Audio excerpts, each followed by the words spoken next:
అందరికీ నమస్తే. గరం గరం వార్తలకి స్వాగతం. ఇయాల కూడా మీకోసం చాలా వార్తలు పట్టుకొచ్చినాం. అంతకంటే ముందుగా హెడ్లైన్. సిబిల్ స్కోర్ తక్కువ ఉన్నదని పెళ్లి క్యాన్సిల్. ఆ సిబిల్ స్కోర్ చెక్ చేస్తే ఘోరంగా తక్కువ ఉన్నదట పిల్లగాంది. పుట్టలుగా వస్తున్నాయి కోళ్ళు. జర చికెన్ తక్కువ తినాలన్నట నాన్ వెజ్ ప్రియులు. అందరి ఇండ్ల మీద పడుతున్నాయట రాళ్ళు. దయ్యాలున్నాయని భయపడుతున్నారు ఊరి జనాలు.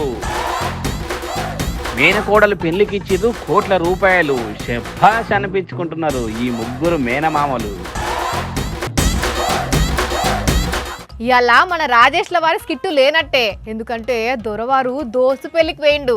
మరిగా దోస్తు పెళ్ళి అంటే దావత్ గట్టిగానే ఉంటది కాబట్టి భారత్ గీరత్ చేసుకుని ఈ అర్ధరాత్రి ఇంటికి చేరుతాడో ఇక ఆఫీస్కి వస్తాడు అయ్యలా. అందుకే సక్కగా తర్వాత వార్త చెప్పుకున్నాం కదా. రాజేష్ ఏంది ఫోన్ చేస్తున్నాడు? హలో రాయేషు, చెప్పు జల్ది జల్ది. వార్తల నడుమిట్లా ఫోన్ చేస్తావేంది? లైవ్ కలుపు ముందు. లైవా? కెమెరా అన్న లైవ్ అట కలపవే మనోనికి.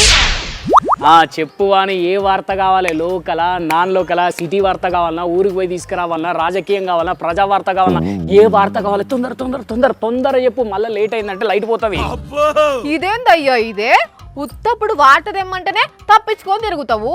అట్లాంటిది ఇయ్యాల ఫ్రెండ్ పెళ్ళున్నదని పోయి సడన్ గా వార్త తెస్తా అంటున్నావు. ఆ పెళ్లి ముచ్చట వెయ్యకు నువ్వు కానీ చెప్పు, నీకేం వార్త కావాలి చెప్పు. ఉసుక్కునా పెళ్లిలో నాన్ వెజ్ పెట్టలేదని నారాజయ్య వచ్చేసినవా ఏంది? అసలు పెళ్ళి అయితే కదా నాన్ వెజ్ పెట్టేది. అందుకు అదేంది? పెళ్ళనే కదా నువ్వు లీవ్ తీసుకున్నావు. పెళ్ళే, కానీ ఆ పెళ్లి పెటాకులై. కట్నం ఇయ్యలేదనా ఏంది? కొంపదీసి సిగ్గున్నదట్నా మీ దోస్తుకు? పైసలు ఇంపార్టెంటా పిల్ల జీవితం ఇంపార్టెంటా? గట్ల పీట్ల మీద పెళ్లి ఆపుకుంటారా ఎవరన్నా? ఓ ఆగు తల్లి, అన్ని నువ్వే ఊహించుకుంటావా? పెళ్లి ఆగింది కట్నం వల్ల కాదు, కన్నింగ్ పిల్లగాని వల్ల కాదు, మరి పిల్ల వల్ల. పిల్ల వల్ల పెళ్లి ఆగిందా? అంటే ఆ పిల్ల ఎవరినో ఇష్టపడి ఉంటది, ఆయననే పెళ్లి చేసుకుంటా అని ఈ పెళ్లి వద్దన్నట్టున్నది, అంతేనా? సీరియల్ చూసి చెడిపోయినవులే మొత్తం నువ్వు. రియాలిటీ తక్కువ, ఊహలు ఎక్కువ అవుతున్నాయి నీకు.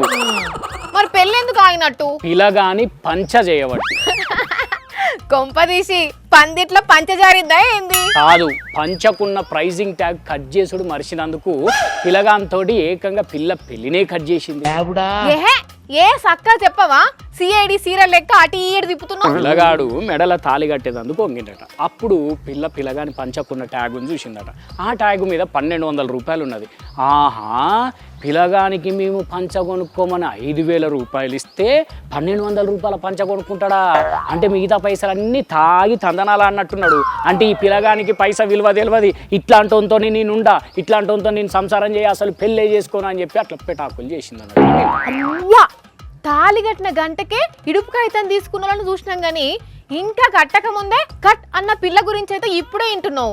మరి ఇంత ఘోరంగా ఉన్నారేంటి జనాలు? అసలు గట్లా చేస్తారా ఎవరన్నా? అందరు అదే అడిగినరు. దానికి ఆమె చెప్పిన సమాధానం ఏందో తెలుసా? ఏందట? మహారాష్ట్ర ముర్తిజాపూర్ లో జరిగిన ఒక వార్త చూసి ఈ నిర్ణయం తీసుకున్నదట పిల్ల. మహారాష్ట్రలోనా? ఆడేం జరిగింది? మంచిగా పచ్చడి పందిట్లో పిల్లగానికి పెళ్ళైతుంటే పిల్లోళ్ళ మేనమామ వచ్చి పిల్లగాని సిబిల్ స్కోర్ చెక్ చేయాలి అన్నాడట. సిబిల్ స్కోర్ అంటే లోన్లు తీసుకొని కిస్తీలు టైంకి కట్టేదాన్ని బట్టి ర్యాంకింగ్ ఇస్తారు, అదే కదా? గదే. ఆ సిబిల్ స్కోర్ చెక్ చేస్తే ఘోరంగా తక్కువ ఉన్నదట పిల్లగాంది. పాపం ఆయనకి ఏం అవస్తున్నదో లోన్లు కట్టేటందుకు. పిల్లగాడు తీసుకున్న లోన్లే చక్కగా కట్టక సిబిల్ స్కోర్ మొత్తం దెబ్బ తీసుకున్నాడు. ఇక గిట్లా అంటాడు మా పిల్లకేం ఆర్థిక భద్రత కల్పిస్తాడు అని చెప్పి పెళ్లిని పెటాకులు చేసుకున్నారట పిల్లలు. ఓర్ని ఇదేందిరో, ఇప్పటి వరకు పెళ్లి సంబంధం అంటే ఇటేడు తరాలు అటేడు తరాలు చూస్తారని ఎరికే గాని ఇప్పటి నుండి సిబిల్ స్కోర్ కూడా చూస్తారా ఎట్లా? అదే కదా, గట్లున్నారు చూడు కొంతమంది లోకం మీద. ఈ వార్త తెలిసి మా దోస్తు గాని పిల్లేమో మా వాడు మొత్తం పైసలన్నీ తాయి తందనాలు ఆడిండు, వానికి పైసల విలువ తెలియదు అని చెప్పేసి ఆమె పెళ్లి క్యాన్సిల్ చేసుకున్నది. అసలు వాళ్ళు పైసలు ఇచ్చినాక కూడా మీ దోస్త్ అయినా గంత తక్కువ రేట్ పంచేందుకు కొనుక్కున్నట్టు మరి? అయ్యో, వాడేం చేసిండు తల్లి. ఆ పిల్లతోటే పెళ్లికి ముందు ఫోన్ మాట్లాడుతుంటే ఒకరోజు ఫోన్లో అన్నట, ఇగో ఇచ్చినాం కదా అని చెప్పి 5000 పెట్టి నువ్వు పంచ తీసుకోకు, ఎందుకంటే పంచ ఊకుకే కట్టుకోం కదా, అందుకే తక్కువ రేటుదే తీసుకో అని చెప్పిందట పిల్ల. దానికాడు 1200 రూపాయల పంచ తీసుకొని మిగిలిన పైసలతో ఇంకో డ్రెస్ కొనుక్కున్నాడట. ఓ, మరి నువ్వు చెప్పినవనే తక్కువది కొన్నా అని చెప్పలేదా మీ ఓడు? చెప్పిండు, కానీ ఏడా రాత్రంతా సొల్లు పెట్టుకునేసరికి ఆమె ఏ నిద్రమత్తులు ఇన్నదో ఆమె గుర్తులేదట ముచ్చ. ఓర్ని ఇది మంచిగానే ఉన్నది పట్టు. అట్లాంటి ఆమెను చేసుకున్నా మీ ఓని పరిస్థితి ఏందని తలుచుకుంటేనే నవ్వొస్తున్నది. హలో చెప్పురా. అవునా? ఓకే ఓకే సరే వస్తున్నా రైట్. ఏడికి? మావాడు పెళ్లి పిల్లకు వాళ్ళు మాట్లాడుకున్న కాల్ రికార్డు వినిపించిందట. పిల్ల పెళ్లికి ఓకే అన్నదట, మళ్ళీ పెళ్లి చేసుకుంటా అన్నదట. సరే మరి నేను పోతున్నా, పెళ్లికి హాజరు పడొస్తా. సరిపోయింది పాటు పో. నాన్ వెజ్ భోజనం చూసిండ్రానుల్లా పిల్లగాని సిబిల్ స్కోర్ తక్కువ ఉన్నదని పెళ్లి క్యాన్సిల్ చేసుడేంది విచిత్రం కాకుంటే. సరే పిల్లగాని ఆర్థిక పరిస్థితి చూడాలి, అది పిల్ల ఇంటోళ్లకు ఇంపార్టెంటే కావచ్చు. కానీ మరి పీట్ల మీదకి వచ్చినాక యాదికొచ్చిందా ముచ్చట? ముందే ఎంక్వైరీ చేసుకోకుండా ఏం చేసిర్రో కదా. ఎంతైనా ఇట్లా జరిగింది అని తెలిస్తే రేపట్ల ఇద్దరికి కూడా మళ్ళా సంబంధం చూసినప్పుడు తిప్పల కదా. ఏం ఆలోచిస్తారో ఏందో కొందరు వింత వింత మనుషులుంటారు లోకం మీద. తోడ పుట్టిన అక్క చెల్లెళ్ళు అన్నదమ్ములు లేకున్నా మేనమామలు ఉండాలని సామెత ఉంటది. అవు మరి మేనమామ ఉంటే కోడళ్లకు అల్లుళ్లకు సకలం ఉన్నట్టే. అట్లా చూసుకుంటాడు మరి. ఇంట్లో అవ్వయ్య ఏం పెట్టకున్నా ఏం కొనియకున్నా సీదా మేనమామకు చెప్తే చాలు అయిపోతుంది అంతే. ఎంతమంది మేనమామలు చూడలేదు కోడళ్లకు కోరదవన్నీ తెచ్చిపెట్టంగా కదా. అయితే ఇక్కడ చూడండి మేనమామలు కోడలకు ఏం పెట్టిర్రో. మేనమామల మజాకానా? మేనమామలంటే మేనమామలే పోన్రి. మేనకోడలు పెళ్లికి 3 మామలు కలిసి 3,20,00,000 కట్నం ఇచ్చిర్రు. రాజస్థాన్ రాష్ట్రం నవగోరి జిల్లాల. ఈ కట్నం అంతా అదే వీళ్ళే ఆ మేనమామలు. లెక్క పెట్టుండ్రే ముద్దుల మామయ్యలు. ఓ కొడుకా ఓ దేవుడా, ఇలా మొత్తం లెక్క పెట్టిన కట్టలు ఒడవనట్టున్నాయి కదా. అట్లని ఈ 3 కోట్ల కట్నమే ఇచ్చి చేతులు దులుపుకోలేదుల్లా.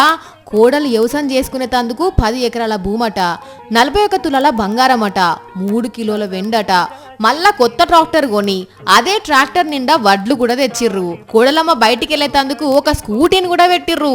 ఇవన్నీ అప్పచెప్పినాక ఇంకా వెండి నాణం ఇచ్చిర్రట ఈ మేనమామలు. మరి మేనమామలే ఇంత కట్నం ఇచ్చిర్రంటే తల్లిదండ్రులు పిల్లగానికి ఇంకెంత కట్నం అప్పచెప్పిర్రో గాని మామూలు పెళ్లి కాదు. పెళ్లి కొడుకు మామూలు నక్కతోక దొక్కలేదు. అయితే రాజస్థాన్ రాష్ట్రంలో మైరా తెగ వాళ్ళు మేనకోడలు పెండ్లైనా మేనల్లుడు పెండ్లైనా గట్టిగా ఇస్తారట. వీళ్ళు కూడా ఆచారాన్ని పాటించి మేనకోడలికి ఇప్పుడు ఇవన్నీ ఇచ్చేసిర్రు. కానీ అవ్వా మామూలు మేనమామలు కాదు పోన్రి. మాకు కూడా గీసొంటి మేనమామలు ఉంటే బాగుండు అనుకుంటున్నారులే. గట్టిగా అనుకోండి అయిపోతుంది. ఓరి దేవుడా ఓరి భగవంతా, వణుకు వణుకు పుడుతున్నది. అది దయ్యమా భూతమా? మా ఊరికి ఏమైంది? ఎందుకు ఇట్లా అవుతున్నది? ఆ రాళ్ళెక్కడి అనుకుంటా ఓ ఊరి జనాలంతా మస్తు గుబులు పడుతున్నారుల్లా. ఇంతకు అది ఏ ఊరు, వాళ్ళ భయం ఏందో మనం కూడా తెలుసుకుందాం పాండ్రి. నాకేం భయం, అయ్యో బిన్నెలు అసలు బయటికి పోదామన్నా కానీ అంత చెగలు వచ్చి గనక గడగడ వణుకుతాను ప్రాణం అంత. అయ్యా నా ప్రాణం పోయేటట్టు అయింది. అయ్యా నీ కాలు ముద్దు నీ దండం చేద్దాం ఏం చేస్తాను అసలు ఈ ఊరు వదిలిపెట్టిపోదామన్న అంత భయం చేసింది ఆయన నాకు. అమ్మో భయంతో గుండె అయిపోయేటట్టున్నది కదా ఈ అక్కకు. గజ గజ వణుక్కుంటా ఈ ఊర్లో ఉండమంటున్నది. మరి వీళ్ళకి వచ్చిన సమస్య ఏంది అంటే ఇగో ఈమె చెప్తుంది నండి. మాకు నైట్ 6 కాగానే ఇంటి మీద రాళ్ళు పడుతుండే. ఆ రాళ్ళు పడుతుంటే పిల్లల తలలో ఇంట్లో తలుపేసుకొని పనుకుంటున్నాం. బాత్రూమ్ పోదన్నా రావట్లేదు. మాకు భయంకరంగా అవుతున్నది. విన్నరా, రాత్రి 6 అయితే చాలు ఇంటి మీద రాళ్ళు పడుతున్నాయట. బాత్రూమ్కు బయటికి వెళ్ళాలన్నా భయపడుతున్నారట. అట్లని మరి ఎవరైనా పడనోళ్ళు వేస్తున్నారేమో, దొరికితే వాళ్ళ చెవుల్లో రాళ్ళు పెట్టి వస్తుందాం అనుకుంటే ఊర్లో అందరి ఇండ్ల మీద అట్లనే రాళ్ళు పడుతున్నాయట. అవన్నీ రాళ్ళు కూడా ఒక్క తీరే ఉన్నాయి. మళ్ళా కావాలంటే చూడండి మహబూబాబాద్ లో ఉన్న వడ్డెర కాలనీ ఇది. మరి మీకేమన్నా అనుమానాలు ఉన్నాయా అక్క? 10-20 రోజుల నుంచి పసుపు కుంకుమ ఇవన్నీ రాలుతాయి. మాకు బయటికి వెళ్ళకుండా ఇబ్బంది అవుతుంది. బాత్రూంలో పోకుండా 3 గంటల నుంచి 12 గంటల దాకా రాళ్ళు పడతాయి. మరి అది దెయ్యమా భూతమా ఏదైంది మాకు తెలుస్తలేదు సార్. ఈ ముచ్చట పోలీసులకు కూడా తెలిసి వాళ్ళు వచ్చిపోయినరట. వాళ్ళు వచ్చినప్పుడు ధైర్యం అనిపిస్తున్నదట, ఆ టెంకమ్మ అలా భయపడుతున్నారట. ఎందుకంటే ఈ 2 ఏళ్లలో వీళ్ళ కాలనీలో 8 మంది జీవిడిచిండ్రట. అందుకే రాళ్ళేసేది దయ్యాలా భూతాలా అని భయపడుతున్నారు. అయినా ఓ అక్కలు ఈ కాలంలో కూడా ఇంకా దయ్యాలు భూతాలు ఏంది చెప్పుండ్రి. మీరైతే భయపడకుండా నిమ్మలంగా ఉండుండ్రి, మిగతాదంతా పోలీసులు చూసుకుంటారు. కానీ కాలినడకన రెక్కీ చేసుడు లేదు, బండ్ల మీద రెక్కీ చేసుడు లేదు, కార్లలో తిరిగి ఎవరింట్లో ఎన్ని పైసలు దాచుకున్నారనేది చూసులు లేదు. అంతకు మించి బ్యాంకుల దగ్గరికి పోవు లేదు. ఏ బ్యాంకులో ఎన్ని పైసలు ఉన్నాయని తెలుసుకున్నాడు అంతకంటే ఏం లేదు. కంప్యూటర్ ముంగట పెట్టుకుంటున్నారు, ఫోన్లు పట్టుకుంటున్నారు, లింకులు పంపించి మొత్తం దోసుకుంటున్నారు. అదే సైబర్ నేరగాళ్ళు. విషయం అర్థమైంది కదా. అయితే ఇక్కడ ఏం జరిగిందంటే, మేం పోలీసులం, నీ ఖాతాలకు హవాలా సొమ్ము వచ్చింది, నిన్ను డిజిటల్ అరెస్ట్ చేస్తున్నామని గజ్జున వణికియబోయిన సైబర్ నేరగాళ్లకు గట్టిగా ధమ్కి ఇచ్చి అసలు పోలీసులకు కంప్లైంట్ చేసిండు. ఇగో ఈ విశ్వనాథం తాత కాకినాడలో ఉంటాడు, రిటైర్డ్ ఉద్యోగట. నెట్ ఆన్ చేసుకొని ఏదో యూట్యూబ్ లో పాటలు వింటున్న తాతకు సడన్ గా ఫోన్ వచ్చిందట. ఇక అటే ఇంకా ఏమైందో తాత చెప్తాడు ఈనుండ్రి. చెప్పే తాత, అసలు వాళ్ళేమన్నారు, నువ్వేం చేసినావు? ఒక వీడియో కాల్ వచ్చింది. అందులో డిజిటల్ అరెస్ట్ అయ్యావని చెప్పి వీడియోలో బెదిరించడం జరిగింది. అవేర్నెస్ ప్రోగ్రామ్ గుర్తుకు వచ్చి నేను ఇమీడియట్ గా అక్కడున్న సిఐ గారికి నా పరిస్థితిని వివరించి రిపోర్ట్ చేసినాను.